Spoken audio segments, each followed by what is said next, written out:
안녕하세요 여러분, 미국 주식으로 어린아이 부자되게 미주얼입니다. 오늘의 미국 증시 시황 분석 보도록 하겠습니다. 나스닥이 어제 상승에 이어 다시 오늘은 급락하는 흐름이 나왔는데 급락한 이유에 대해서 보도록 하겠으며 TQQ ETF, 델타항공, 엔비디아 등 관련해서 보도록 하겠습니다.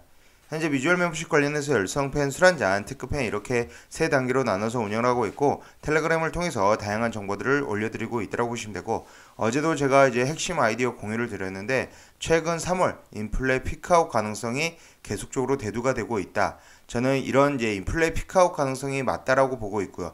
지금 현재 패드의 크리스토퍼 월러 이사마저 3월 CPI가 최고점이고 향후 인플레이 압력이 다소 완화될 것으로 보고 있습니다. 그렇다 치면은 지금 인플레이션이 실제로 완화가 된다라면 상반기 주식시장보다는 하반기 주식시장이 굉장히 기대가 된다라고 생각이 되고요. 인플레 피크아웃은 저는 맞다라고 보고 있습니다. 현재 이제 금리 인상 관련 부분 보면 3월 16일 0.25% 인상을 했고 5월 4일에 0.5% 인상과 양적 긴축 시작, 6월 15일에 0.5% 인상, 7월 27일에 0.5% 인상, 그리고 이제 9월, 11월, 12월에 FOMC에서 각각 0.25% 인상을 지금 예상하고 있기 때문에 연말 기준으로 거의 2.75% 정도 금리가 올라간다. 지금 현재 시점보다 2%가 넘는 금리가 중립금리 수준으로 올라간다라고 보시면 될 것 같습니다. 하지만 이런 금리 인상 과정에서도 결국은 양적 긴축이 얼마나 빠르게 진행되느냐가 중요하고 양적 긴축이 아주 빠르게만 진행되지 않는다라면 주식시장은 상반기보다 하반기에 더 많이 오를 수 있다라고 생각이 됩니다. 현재 시황으로 다시 돌아가면 다우는 0.34% 하락한 이제 34,451포인트, 나스닥은 2.14% 하락한 13,351포인트, S&P 500은 마이너스 1.1% 하락한 4,392포인트로 3대 지수 모두 장 초반에 거의 보합 수준에서 시작을 했는데 특히나 이제 다우는 지금 현재 1% 상승하는 모습을 보여주었는데 3대 지수 모두 하락하는 이제 모습을 보여주었다. 특히나 이제 오늘이 옵션 마감일이었기 때문에 어느 정도 영향을 받지 않았나라고 생각이 되고 하지만 지금 완전히 증시 자체가 무너진 것은 아니다라고 생각이 됩니다. 현재 이제 가장 중요한 부분 소매 이제 판매가 발표가 되었습니다. 소매 판매가 발표가 되었는데 미국의 소매 지출이 0.5%, 컨센서스가 대략적으로 0.6%였는데 거의 컨센서스에 부합하게 0.5% 증가한 결과를 나왔으면서 경기 침체가 오지 않는다라는 것을 보여주고 있습니다. 물론 이는 인플레로 인하여 물가가 오른 영향도 크긴 하지만 이런 물가 상승에도 불구하고 사람들이 소비가 크게 줄지 않았다는 것을 의미를 합니다. 그렇기 때문에 소매 판매가 굉장히 중요한 지표였는데 0.5% 증가한 결과가 나왔고요. 그만큼 실물 경제도 아직 침체의 전환 징후는 보이지 않는다. 미국 경제가 견고한 모습을 보여주고 있습니다. 현재 잡리스 클레임 마찬가지로 이제 주간 신규 실업 수당 청구 건수도 마찬가지로 18만 5천 건으로 컨센서스가 17만 5천 건에 거의 부합한 수준으로 보여주면서 고용시장도 안정적인 흐름을 보여주고 있으며 빅스 지수 같은 경우는 이제 4% 지금 상승한 23.6에 위치하고 있습니다. 크루드 오일 프라이스도 이제 계속적으로 이렇게 올라가고 있는데 지금 유가는 저는 다시 100불 초반대로 내려올 것으로 생각이 되고 이란 핵 합의 언젠가는 이루어지지 않을까라는 기대감이 있다라고 생각이 되고요. 일단 최근 들어서 이 천연가스 계속적으로 급등하는 흐름을 보여주고 있는데 저도 이제 천연가스 모니터링을 계속하지 못해서 이 BOIL이라는 종목을 좀 놓치긴 했습니다. 하지만 이제 복귀하는 형태에서 본다면 이 천연가스가 이렇게 계속적으로 우상향을 그리면서 이 BOIL이 지금 현재 40불대에서 94불대까지 올라왔다. 하지만 굉장히 과열 구간이고 정고점에 지금 달아있는 상태이기 때문에 매수는 추천드리지 않는다라고 보시면 되고요.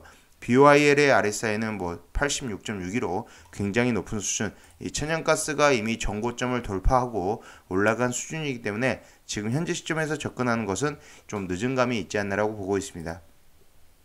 일단 나스닥이 이렇게 많이 빠졌던 이유 가장 이제 주요한 원인이 이 10년물 국채금리입니다. 다시 10년물 국채금리가 2.8%대로 급등하면서 5% 정도 급등하는 흐름이 나왔으며 이 10년물 국채금리의 급등에 따라서 나스닥 주요 기술주들이 영향을 받았다. 특히나 이제 테슬라 마이너스 3%, 아마존 마이너스 2%, 구글 마이너스 2%, 마이크로소프트 마이너스 2.7%, 애플 마이너스 3% 등 이 주요 빅테크 종목들이 영향을 받았다라고 보시면 되고요. 하지만 반면에 제가 계속적으로 강조드렸던 제가 이제 계속적으로 강조드리는 게 보잉, 델타항공, 크루즈라인인데 이 델타항공의 목표가 JP모건이 69불을 제시를 하고 있으면서 최근 델타항공의 흐름이 좋다라고 보시면 될 것 같습니다.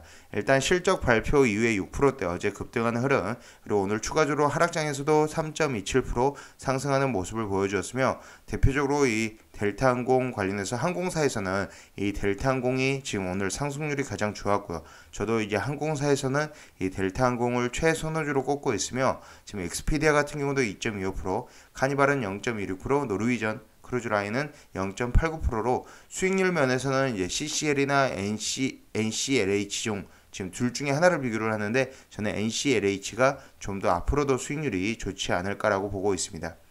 호텔 관련해서는 메리어트 호텔 2.83%, 지금 현재 메리어트 인터내셔널이 티커명이 MLR인데 2.83% 상승하는 흐름 나왔으며, 국제유가 상승으로 지금 엑슨모빌도 다시 1%대 상승하는 모습을 보여주었습니다.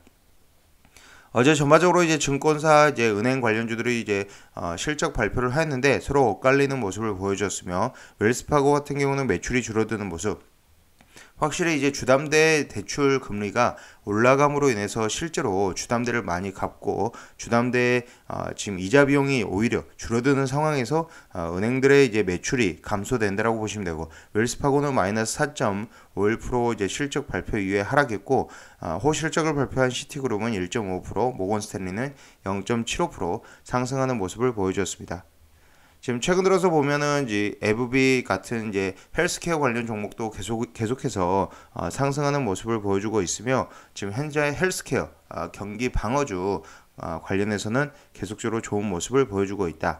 다음 주 특히나 유나이티드 헬스케어 좋은 모습을 오늘 실적 발표에서 보여주었으며, 주가는 그렇게 많이 오르지 못했지만 그래도 방어를 잘 해주었고요. 다음 주에도 존슨앤존스 이제 실적 발표가 있기 때문에 기대가 된다라고 생각이 됩니다.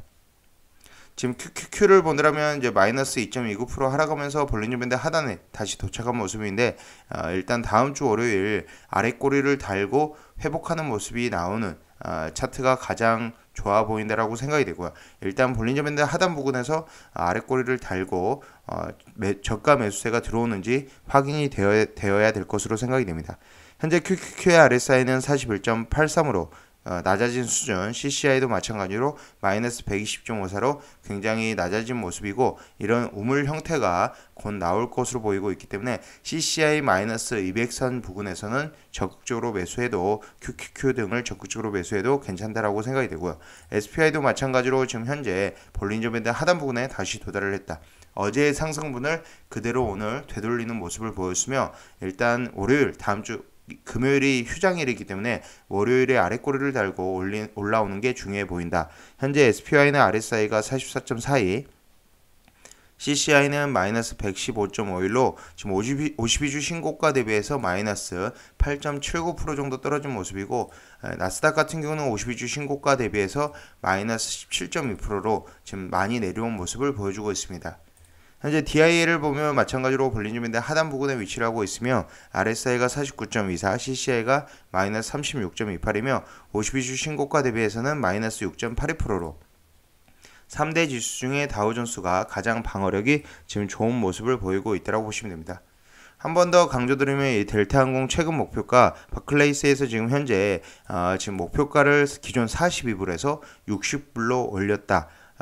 실적 발표 이후에 증권사들의 목표가가 이렇게 획기적으로 42불에서 60불이면 거의 50%가 올라간 모습이기 때문에 굉장히 목표가를 많이 올리고 있고, 리오프닝에서는 지금 현재 대장주 역할을, 항공에서 대장주 역할을 해주고 있다라고 보시면 됩니다.